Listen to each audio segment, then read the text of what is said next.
Okay, so has anybody heard of Loose Ends already? Okay. Tammy mentioned we are a nonprofit. We match volunteer textile finishers with projects people have left undone, either because they have passed away or are ill or for some reason unable to finish them themselves and don't have a crafter in their family who knows how to do so. We started only about 2.5 years ago, and in this time, almost 31,000 people have signed up to be volunteers with us.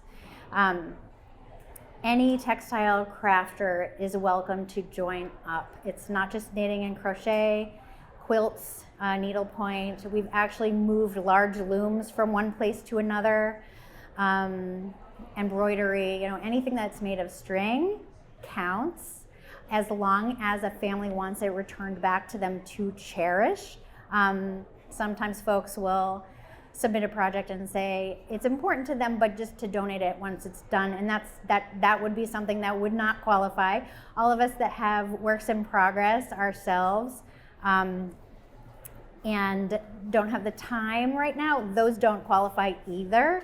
It's really something that's been left behind and people want back. That's important to them.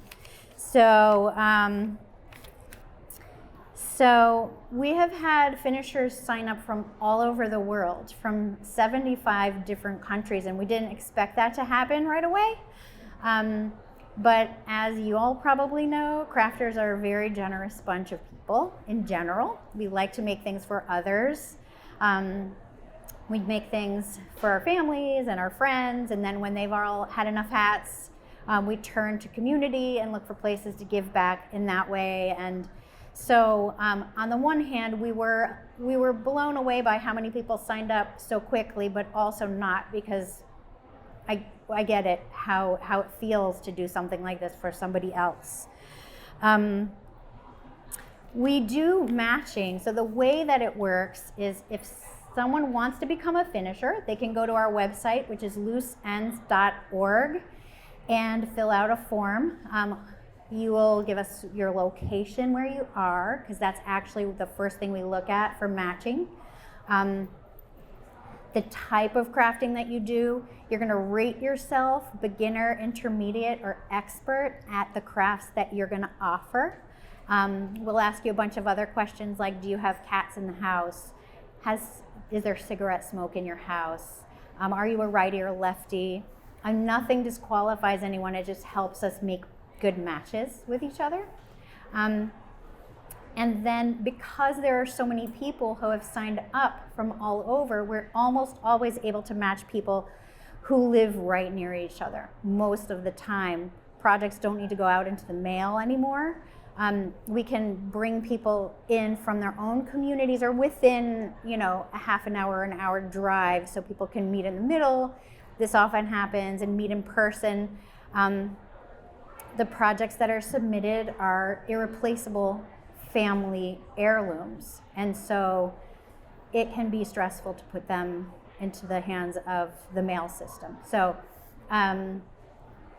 we're lucky enough now that we're usually able to just connect people nearby, and they meet in person, can go to the library, can go to a cafe, sit down, talk about their project together, talk about their loved one, and make this kind of personal connection to each other.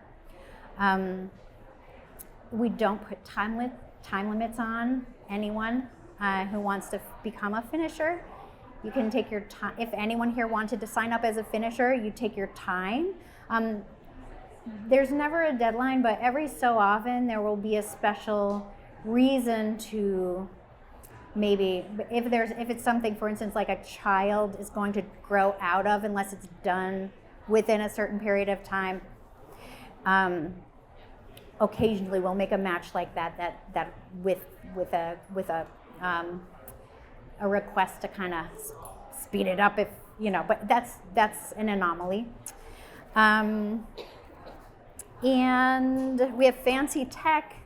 We have a really cool app that was developed for us special that helps us make the matches. It's still a human being that does it, but it shows us where everybody lives and what skill levels they have. And so it's not just us looking at spreadsheets anymore, which it was for about a year and a half, and it was rough. We have an amazing volunteer tech team that takes care of us pro bono, and they're still doing it in this moment. So people often ask, how can they help? Number one is, if anyone is interested in becoming a finisher, you're welcome to sign up on our website, which is looseends.org. You can submit a project there. So even if you do a specific craft, you might have a project that is using a different craft. So we have had finishers who are registered with us submit projects that are a different, like a quilt, like a knitter might submit a quilt that a loved one left behind. We have flyers on our website that are translated into lots of different languages. We love for people to download those, share them in your community, email them around to people you think might like to know about us, yarn and fabric stores, libraries, hospices, senior centers. That is a huge help. It's a little analog way of getting the word out, but it actually really is helpful. We are taking donations. We are a 501c3 nonprofit, and we depend on donations to do this work.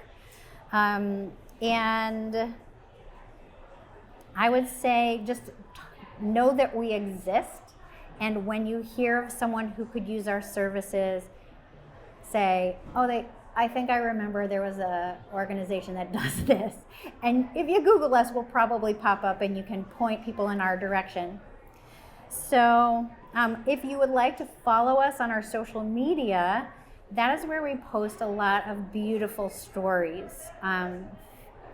We are fortunate enough to be able to see projects from their beginning, or rather from their middle to the end, and then the personal connections that get made are just often just very beautiful. Loose Ends started about 2.5 years ago. My friend and I launched it together, and on a regular basis we're in tears just being able to witness what people are doing for each other, strangers are doing for each other, just out of this shared understanding of the importance of textiles to a family, the universal experience of loss that doesn't see political affiliations or religion or anything else. It's kind of everybody will, it's the big unifier. And so blind to everything except for where does someone live, what crafts do they do they want to help? And so that's kind of the gist. Does anybody have any questions? Is that it? Hi. Hi, if you signed up and you get a project to do, most times do they have all the materials, like they just didn't finish it, and so you don't have to go matching stuff? Or? Yeah, so the question was, when a project is submitted, is it usually submitted with everything that's required to finish it?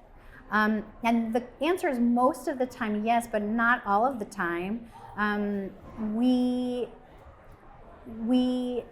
sometimes need to solve mysteries before we can get started.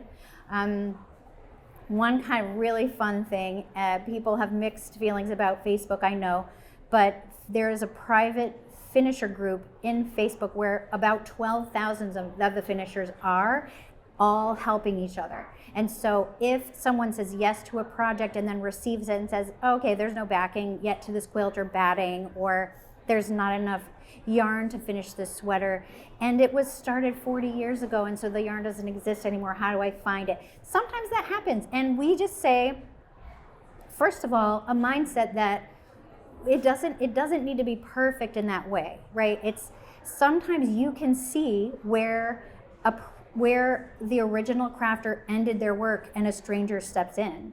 Sometimes we just do our very best we can to match that yarn, and it's not perfect. And that's part of the story of the garment or the blanket or the quilt.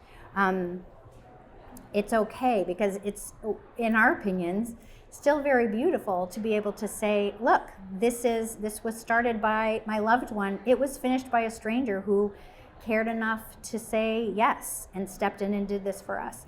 So we do our best to try to make it as close as we can. We match, skill level, but in this private finisher group also, people I've gone in there and said, hi, we have had this project submitted. We don't have any idea what the pattern was. It wasn't left with this. And then I will go to sleep, and by morning there will be dozens of answers. People go deep into research for us just to help out. And we'll search for yarns on eBay, vintage things they have to find. There's a community of people who might have it in their stash. People wind up offering it.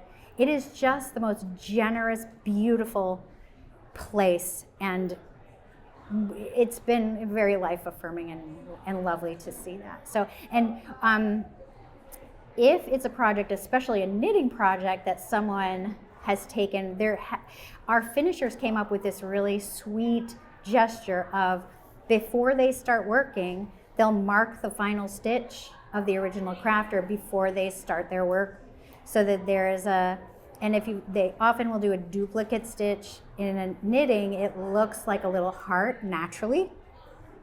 And it's just a beautiful little, we ask for it to be kind of subtle and maybe just for the project owner to enjoy, but sometimes people go big with those, but it's just again, it's there, and it is a mark on the thing. So similar to if there's a color change or something, it is really more about the story of the piece than the perfection of the piece.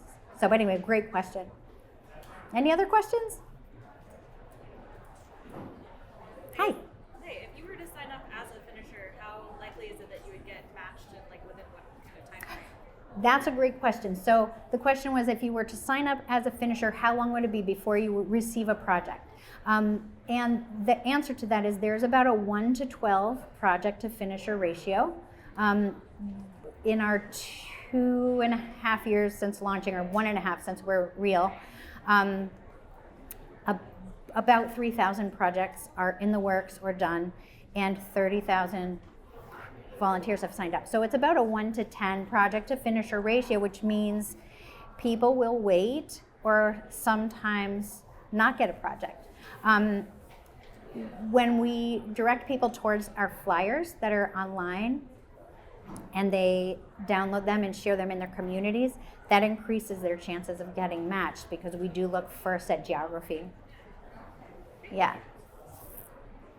So there's no guarantee signing up as a finisher means you're going to get.